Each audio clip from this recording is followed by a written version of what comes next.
नमाजी का मिजाज भी नमाजियों से नहीं मिलता था। और ये फकीर को कितना यकीन था, जाऊंगा मुझे कोई देगा। कोई दुनिया का ऐसा फकीर नहीं है जो नमाजियों के बीच में चला जाए और खैरात मांगे, उसे खैरात भी मिल जाए। वो कहेगा मांगूंगा, कौन देगा बीच नमाज में मुझसे। तो कहते हैं ना, फकीर फकीरों जैसा था, न नमाजी नमाजी जैसा था। लग ऐसे रहा था कि फकीर नमाजी को जानता था, नमाजी फकीर के मिजाज को जानता था। मेरे मौला ने कहा कैसे न जानता, देने वाले अली थे, लेने वाला जिब्राइल था।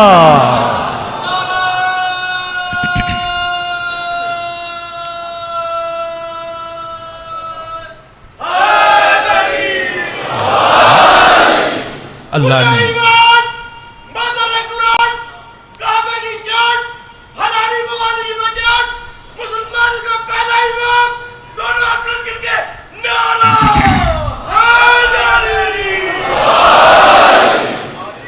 अल्लाह क्लू देता है। अल्लाह क्या देता है? निशानियां देता है। दूसरी निशानी दी, ये वही हैं जो तुम्हारी तरबियत करेंगे। 3 तस्लीम हैं। कल्ब सलीम के साथ आना है तो तस्लीम, तस्लीम का मतलब मुसलमान, मुसलमान का मतलब जो अल्लाह की इताअत करे, रसूल की इताअत करे, रसूल के बाद किसी ऐरे गैरे की नहीं, अली मुर्तज़ा की इताअत करे। हाँ, ये 12 नाम रसूल खुदा बता कर गए। मेरे बाद 12 नकीब होंगे, 12 खलीफे होंगे, 12 इमाम होंगे, मुख्तलिफ इबारतों के साथ नाम बता दिए हैं। चलो एक और आयत पढ़ देता हूँ। कहा कि अती अल्लाह व अती और रसूल, अल्लाह की इताअत करो, रसूल की इताअत करो। तीसरी किसकी इताअत करो? उलिल अम्र की इताअत करो। किसी भी मौलवी, मुफ्ती, आम मुसलमान को पकड़िए और बोलिए पहली इताअत तो समझ में आ गई अल्लाह की, दूसरी इताअत तो समझ में आ गई रसूल की, ये तीसरी इताअत किसकी है? तो कहते हैं उलिल अम्र। उलिल अम्र का मतलब उनकी तफसीर बता रहा हूं।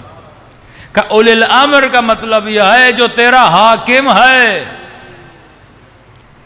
अब गौर से सुनना, अल्लाह कहता है मेरी इताअत करो, मेरे रसूल की इताअत करो और उलिल अम्र की इताअत करो।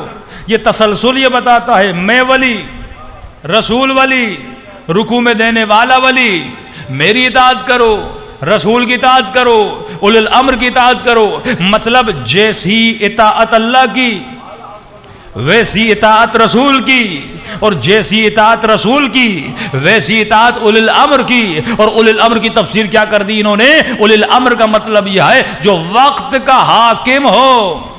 तो पाकिस्तानियों जरा मुझे बताओ, इस वक्त तुम सब का उलिल अम्र कौन है? शहबाज शरीफ साहब, जिन पे चोरी के केस हैं, करप्शन के केस हैं। अब तो नेमत में हो कि नहीं कि इन्होंने गलत तफसीर करके शहबाज शरीफ को हाकिम बना दिया, तूने सही तफसीर करके इमाम ज़माना को हाकिम बना दिया। हाँ? ये कम नेमत है अहले बैत अलैहिस्सलातु वस्सलाम की। ये ख़त निकला जब सऊदी अरब में, ये लिटरली लेटर्स हैं इनके, गाना बजाना, सिनेमा, ये सब कुछ हुए ना। इंडिया के एक्टर्स भी गए, डांस की, सारे काम किए। तो वहाँ के मौलवियों से लोगों ने कहा ये क्या हो रहा है? तुम कैसे मौलवी, कैसे खतीब, कैसे मुफ्ती?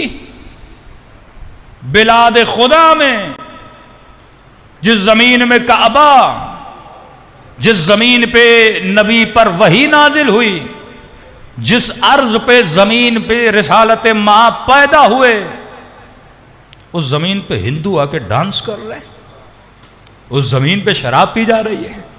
जो ज़मीन अंबिया का महल, औलिया का महल, उस ज़मीन पे सब कुछ हो रहा है। तो लेटर उन्होंने निकाला, कहा देखो ये गाना बजाना गलत है, डांस गलत है, शराब गलत है, जुआ खाने खुले गलत है, सिनेमा खुले गलत है, लेकिन देखो हम कह रहे सब गलत है, लेकिन उलिल अम्र को कुछ नहीं कहना,